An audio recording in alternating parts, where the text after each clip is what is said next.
और लोगों को ये अंदाजा हुआ कि ये जो पूरी कायनात है ये फिजिक्स की लॉज के हिसाब से चलती है, इसके पीछे कोई मैथमेटिक्स है, इसके पीछे कोई साइंस है और कुछ ऐसी फोर्सेस हैं जिनको आप मेजर कर सकते हैं।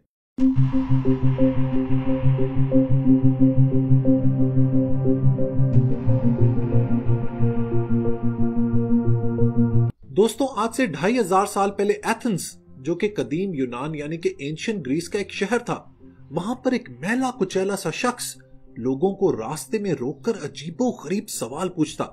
वो लोगों से पूछता कि ट्रूथ यानी सच्चाई क्या है, मोरालिटी यानी कि इखलाकियात क्या हैं।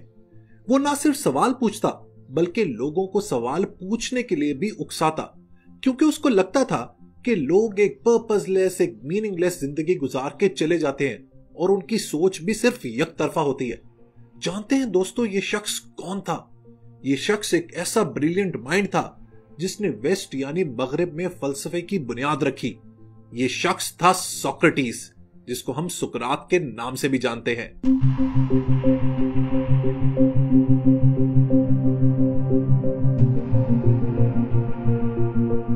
सोक्रेटिस के साथ क्या दिल दहला देने वाला वाकया हुआ, ये मैं आपको वीडियो के आखिर में बताऊंगा।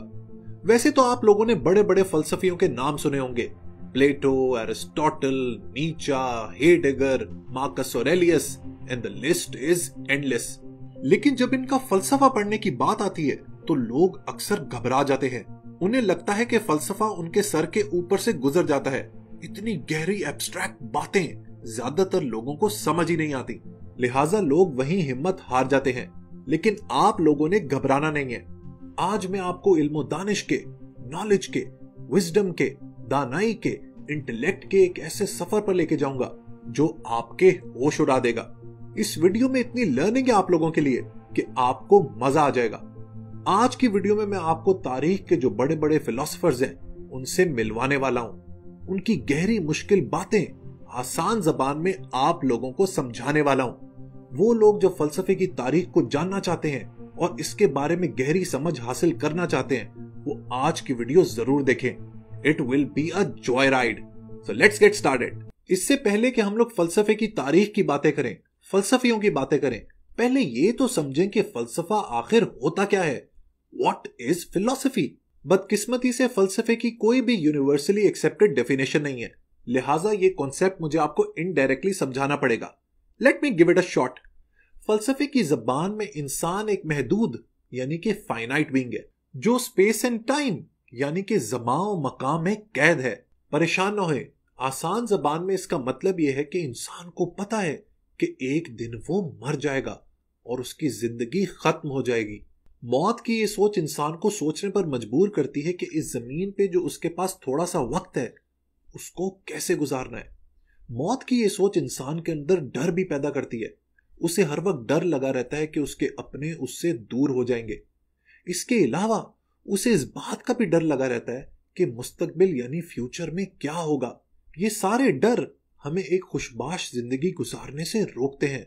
ऐसे में अपने डर को दूर करने के लिए इंसान ने हमेशा दो चीजों के सहारे लिए हैं, एक रिलीजन और दूसरी फिलॉसफी यानी कि मजहब और फलसफा। लेकिन इन दोनों चीजों के तरीकेकार बिल्कुल मुख्तलिफ हैं। मजहब, स्पेशली क्रिश्चियनिटी और इस्लाम, इंसान को मौत के खौफ से बचाते हैं ईमान यानी फेथ की ताकत के जरिए। ये दोनों बड़े मजाहिब ये सिखाते हैं कि अगर हमारा खुदा पर ईमान होगा तो वो जन्नत में हमारे सारे प्यारों से हमेशा के लिए मिलवा देगा। फलसफा हमें बचाने की कोशिश करता है अक्ल और मंतक यानी कि लॉजिक और रीजनिंग के जरिए। वो हमें मजबूर करता है सवाल उठाने के लिए ताकि हम जिंदगी के उन सवालों का जवाब ढूंढ सके जो हमें परेशान करते हैं और हमारी एंजाइटी को कम कर सकते हैं। अब मेरे प्यारे दोस्तों, आप लोगों ने थोड़ी सी ज्यादा अटेंशन देनी है, क्योंकि अब मैं आपको फिलॉसफी की डेप्थ में लेके जा रहा हूं। फलसफे के बुनियादी तौर पर 3 स्टेजेस हैं। पहली स्टेज है थ्योरी, जिसके जरिए हम रियलिटी यानी सच्चाई की नेचर जानने की कोशिश करते हैं। दूसरी है एथिक्स। ये काफी प्रैक्टिकल है क्योंकि इसके जरिए हम समझ पाते हैं कि हमें मुआशरे में कैसे रहना है। तीसरी स्टेज है विजडम या सैल्वेशन, जो हमें अपनी जिंदगी को एक मानी, एक मीनिंग, एक पर्पस देने में मदद करती है। वेस्टर्न थॉट की तारीख की बात करें तो ये 5 स्टेजेस में तकसीम है और इसका स्टार्ट हुआ एंशिएंट ग्रीक फिलॉसफी से और वो पहली फिलॉसफी जिसने इन तीनों स्टेजेस को पहली दफा यूटिलाइज किया था वो थी स्टोइसिज्म। ये कदीम यूनान के बाअसर तरीन फलसफों में से एक है जिसको जीनो ऑफ सीटियम ने 3rd सेंचुरी बीसी में अपनाया। स्टोइक्स के मुताबिक ये कायनात एक जानवर की तरह थी जिसका हर एक हिस्सा एक ऑर्गन की तरह था जो उसको मूवमेंट में रखने में मदद देता था। इसका नतीजा था एक परफेक्ट नेचुरल ऑर्डर, एक ऐसा सिस्टम जिसका हर हिस्सा दूसरे से हम आहंग है, एक परफेक्ट बैलेंस में है। इसको स्टोइक्स ने कॉस्मोस का नाम दिया। इसकी मिसाल स्टोइक्स के नजरिए से इंसानी जिस्म और हमारे माहौल की दी जा सकती है। उनके मुताबिक हमारे जिस्म और हमारे एनवायरनमेंट का डिजाइन इतना परफेक्ट है कि इसके जरिए हम सब कुछ हासिल कर सकते हैं। आंखों के जरिए दुनिया को देख सकते हैं, टांगों के जरिए चल सकते हैं और अपनी जहानत के जरिए बड़ी बड़ी मुश्किलों को आसान कर सकते हैं। और चूंकि ये नेचुरल ऑर्डर पहले से ही परफेक्ट है, इसीलिए किसी भी इंसान का अल्टीमेट गोल यह है कि इस नेचुरल ऑर्डर के अंदर अपनी जगह को तलाश कर ले। अब ये तो होगी दोस्तों थ्योरी की बात। स्टोइक एथिक्स ये कहती है कि जो चीज इस परफेक्ट ऑर्डर के खिलाफ है वो गलत है और जो इसके साथ हार्मनी में है वो सही है। अगर आपको एक एथिकल इंसान बनना है तो इसी नेचुरल ऑर्डर के हिसाब से आपको अपनी ड्यूटी सर अंजाम देनी होंगी। ऑफ कोर्स मॉडर्न माइंड के हिसाब से इस फलसफे की वजह से बहुत से समाजी और सियासी मसाइल पैदा होते हैं। फॉर एग्जाम्पल स्टोइक फिलॉसफी ये कहती है कि अगर आप स्लेव पैदा हुए हो, आप एक गुलाम हो, तो उसको एक्सेप्ट कर लो क्योंकि नेचुरल ऑर्डर में आपकी असल पोजीशन यही है और आप इसको बदल नहीं सकते। सेल्वेशन के बारे में भी स्टोइक्स की अजीबो गरीब सोच थी। वो कहते थे कि अगर आप कायनात के नेचुरल ऑर्डर से हम आहंग हो, उसके साथ हार्मनी में हो, बैलेंस में हो, तो मौत जैसी कोई चीज आपके लिए एग्जिस्ट नहीं करती। वो कहते थे कि जब हम मरते हैं तो दरअसल वो मौत नहीं बल्कि हम सिर्फ एक हालत से दूसरी हालत में तब्दील होते हैं इसी नेचुरल ऑर्डर में। और ये नेचुरल ऑर्डर इटर्नल है, यानी कि हमेशा कायम रहेगा। लिहाजा मौत हमारी कॉस्मोस में इस जर्नी, हमारे सफर के लिए सिर्फ एक रास्ता है। वेस्टर्न फिलॉसफी की जो दूसरी बड़ी स्टेज थी वो थी क्रिश्चियनिटी। अगरचे क्रिश्चियनिटी कोई फलसफा नहीं, लेकिन उसने कदीम यूनान के फलसफे की जगह ले ली। लेकिन आखिर ऐसा हुआ कैसे? इसको समझने के लिए हम लोग फिर से फलसफे की 3 स्टेजेस का इस्तेमाल करेंगे, यानी कि थ्योरी, एथिक्स एंड सैल्वेशन। सबसे पहले क्रिश्चियन थ्योरी ने लोगोस, जिसका मतलब है रीजन और मंतक, इसके कॉन्सेप्ट को बदला।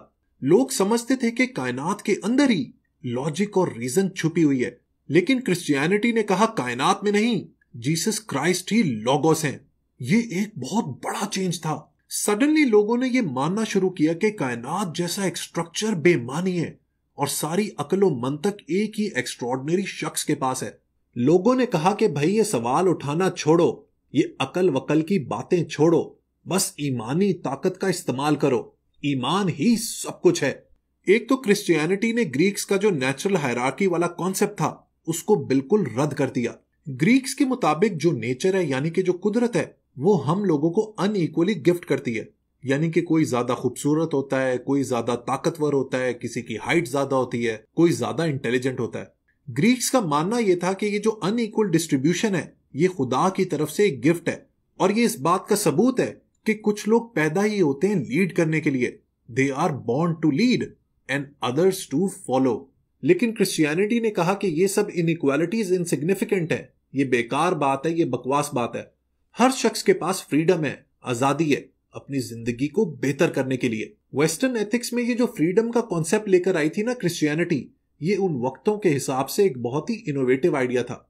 दूसरा जो इनोवेटिव आइडिया था क्रिश्चियनिटी का वो ये था कि इंसान का जो इंटरनल स्पिरिचुअल वर्ल्ड है वो बाहर का जो मादी वर्ल्ड है, जो नेचुरल वर्ल्ड है, उससे ज्यादा इंपॉर्टेंट है। यही वजह है कि जो क्रिश्चियनिटी के पहले पहले साल थे उसमें लोग शहीद होके बहुत खुश हुआ करते थे। वो शहादत की दुआएं मांगते थे क्योंकि उनके लिए इंसान का जो खुदा से ताल्लुक था वो सबसे ज्यादा इंपॉर्टेंट था।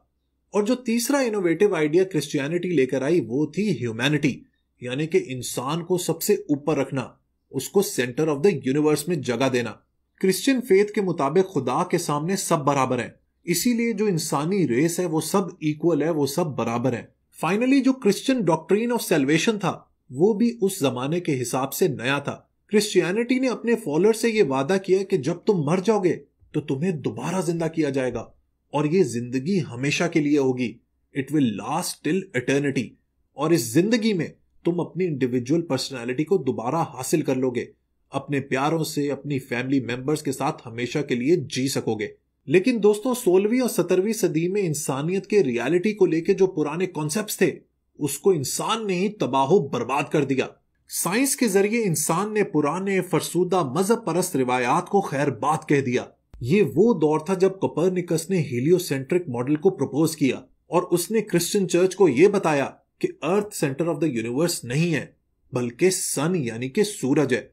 यही वो दौर था जब गैलीलियो पैदा हुआ, आइजैक न्यूटन पैदा हुआ और लोगों को यह अंदाजा हुआ कि ये जो पूरी कायनात है ये फिजिक्स की लॉज के हिसाब से चलती है।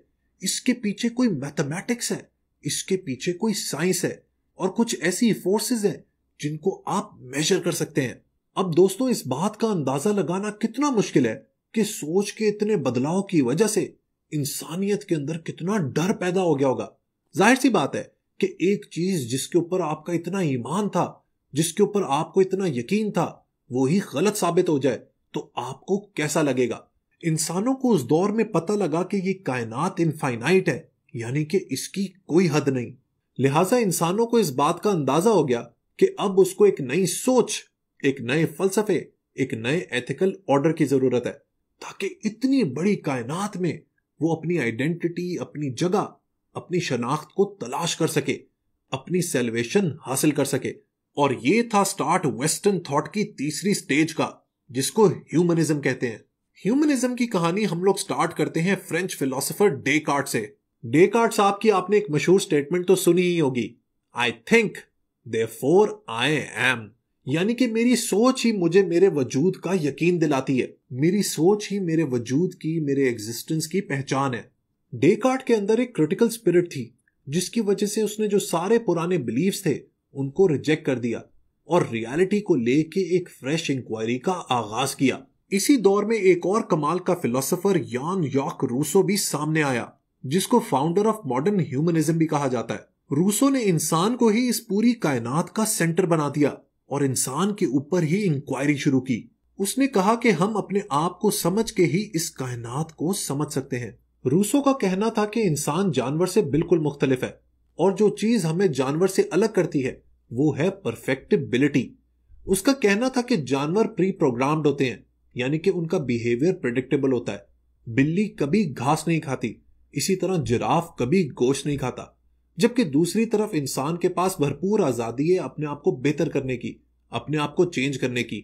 हम लोग कुछ भी कहा सकते हैं, हम लोग साइंटिस्ट भी बन सकते हैं, हम लोग एस्ट्रोनॉट भी बन सकते हैं, हम लोग आर्किटेक्ट भी बन सकते हैं, हम लोग अदाकार भी बन सकते हैं। We can do absolutely anything. लेकिन ह्यूमनिज्म को भी जनाब सैल्वेशन तो चाहिए, एंकर तो चाहिए, सर्वाइवल इंस्टिंक्ट तो चाहिए। अब इसको हासिल करने के लिए कुछ लोगों ने जमीनी मजाहिब का सहारा लिया। ये ऐसे मजहब थे जिनमें खुदा की बजाय इंसान की अहमियत थी, जैसे कि कम्युनिज्म, साइंटिज्म और पेट्रियोटिज्म। इन सब आइडियोलॉजीज के फॉलोअर्स को यह लगता है कि ये इंसानी वजूद को बहुत ज्यादा अहमियत देते हैं। रूसो का इंसान की आजादी के हवाले से जो एक बहुत ही यूनिक और नया कॉन्सेप्ट था, उसने एक बहुत ही अहम सवाल को जन्म दिया। वो ये कि अगर इंसान को इतनी आजादी हासिल है तो वो एथिकल गाइडलाइंस को कैसे फॉलो करेगा। और इस सवाल का जवाब एक अजीम जर्मन फिलोसोफर, माय फेवरेट और एक जानलेवा फलसफी इमैनुअल कांट ने दिया।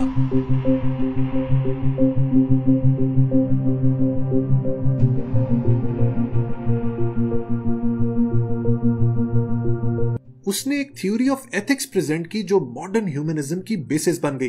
पहले तो उसने कहा कि कोई भी अमल, कोई भी डीड, कोई भी एक्ट तब एथिकल होगा जब उसके साथ कोई भी सेल्फिश मोटिव अटैच नहीं होगा। ये बात मैं आपको एक मिसाल से समझाता हूं। अब समझें कि आप ऑफिस से घर वापस जा रहे हैं और आपको सामने सड़क पे एक शख्स नजर आ रहा है जिसका एक्सीडेंट हुआ है और वो खूनो खून है। आपको उसके ऊपर तरस आता है, आपको हमदर्दी होती है, you feel pity for him.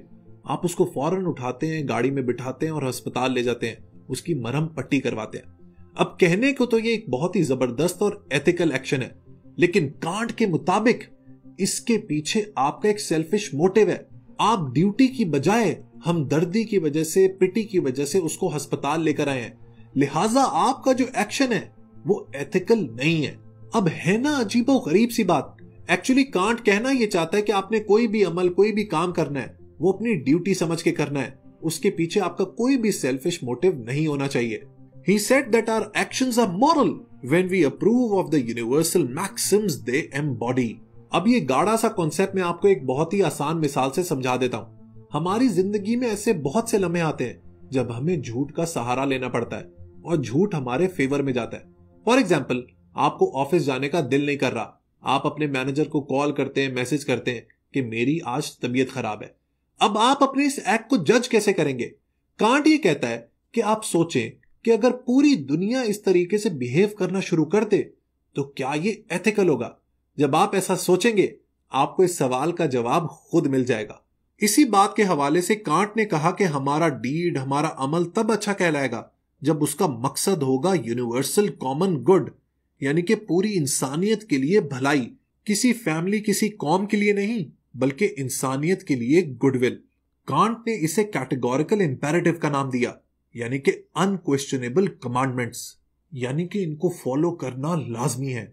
इन सब आइडियाज ने ह्यूमनिज्म की फाउंडेशन को तगड़ा किया, लेकिन इसे क्या पता था कि दूर वेटिंग इन द शैडोज खड़ा है एक अजीम और अर्थ शैटरिंग फलसफी, फ्रीडरिक नीचा, जो इन सब फाउंडेशंस को तबाहो बर्बाद कर देगा।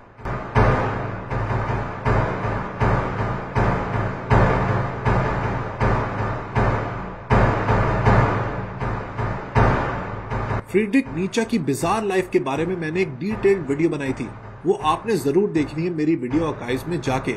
He was an Uber philosopher. उसकी जिंदगी थी तो बहुत मुश्किल, वो बीमार भी बहुत रहा, लेकिन अपनी सोच की वजह से, अपने फलसफे की वजह से उसने वेस्टर्न वर्ल्ड को हिला के रख दिया। नीचा का जो फलसफा था वो नाइहिलिज्म के खिलाफ एक जंग थी। नाइहिलिज्म एक फिलॉसफी है जो कहती है कि ये सारी दुनिया, ये जिंदगी मीनिंगलेस है, इसका कोई मकसद नहीं। नीचा के मुताबिक ये जो सारी डॉक्ट्रीन्स है, चाहे वो क्रिश्चियनिटी हो, ह्यूमनिज्म हो, सोशलिज्म हो, वो इंसानों की सोच की परवाज को, उसके वजूद की उड़ान को रोकती हैं। ये इंसान को सिखाते हैं कि अभी की जो जिंदगी है, जो प्रेजेंट है, उसको छोड़ो और आगे की तैयारी करो, एक ऐसा यूटोपियन वर्ल्ड जिसमें सब कुछ अच्छा होगा। नीचा को ये सब बातें बेहुदा बेकार लगती थी और उसने नाइहिलिज्म को एक्सपोज करने के लिए पूरी जिंदगी लगा दी। उसका कहना था कि meaning of life is life itself, यानी कि जिंदगी किसी चीज के ऊपर डिपेंडेंट नहीं है, कोई ऐसी सुपीरियर फोर्स जो उसको कंट्रोल करती है, बल्कि जिंदगी अपना रास्ता खुद तलाश करती है, अपने आप को खुद बेहतर करती है।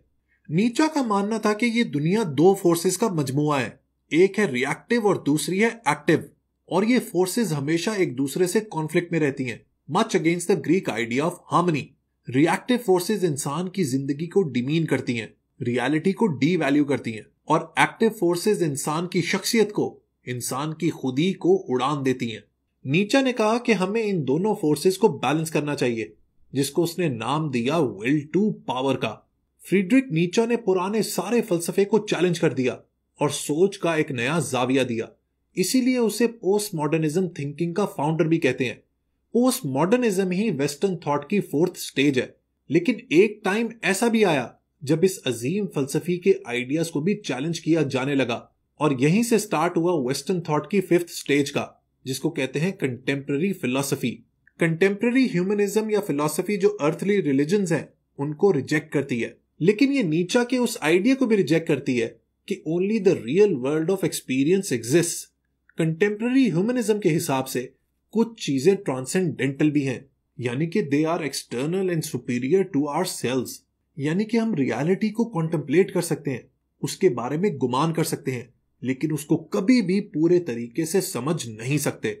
ऐसी ही सोच को वेस्टर्न वर्ल्ड आहिस्ता आहिस्ता बेहतर करता गया, इवॉल्व करता गया, इंसान को सोचने पर मजबूर करता गया, डाउट करता गया, और इसी वजह से पूरी दुनिया से आगे निकल गया।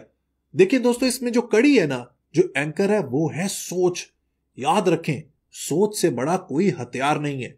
फकीर शहर बोला बादशाह से, बड़ा संगीन मुजरिम है ये आका, इसे मसलूब ही करना पड़ेगा कि इसकी सोच हमसे मुख्तलिफ है। अब आते हैं दोस्तों सोक्रेटिस की कहानी पर वापस। सोक्रेटिस जो था ना, वो जो एथेंस की यूथ थी उसको सोचने पर उकसाता था। लिहाजा जो एथेंस के बड़े थे वो कहते थे कि ये हमारी यूथ को, हमारे जो बच्चे हैं, हमारे जो नौजवान हैं, उनको करप्ट कर रहा है। जो ट्रेडिशनल या तकलीदी सोच है उसको डिस्कार्ड करके थॉट का एक नया जाविया दे रहा है। लिहाजा ही इज नॉट एक्सेप्टेबल। तो उसको दो ऑप्शंस दिए गए, एक तो वो एग्जाइल में चला जाए, एथेंस को छोड़ के चला जाए, या फिर जहर पी ले। सोक्रेटिस ने कहा कि मैं कोई भी गलत काम नहीं कर रहा, लिहाजा एग्जाइल का तो सवाल ही पैदा नहीं होता। मैं जहर पी लूंगा लेकिन अपनी सोच से कभी नहीं बदलूंगा। लिहाजा ही एक्सेप्टेड डेथ। एथेनियंस को लगा कि उन्होंने सोक्रेटिस के साथ साथ उसकी सोच को भी मार दिया है। लेकिन आज देखें, 2500 साल बाद भी हम लोग उस शख्स का जिक्र कर रहे हैं। ये होती है पावर ऑफ थॉट। लिहाजा दोस्तों, अपनी सोच को भी मॉडर्न प्रोग्रेसिव रखें, वक्त के साथ साथ आगे बढ़ें, चीजों को कॉन्टेम्पलेट करें, चीजों को क्वेश्चन करें, डाउट करें। याद रखें, doubt is the first step towards wisdom. और इस सोच की जर्नी में बुक बडी आपका दोस्त है, आपका पार्टनर है। Until next time, good bye.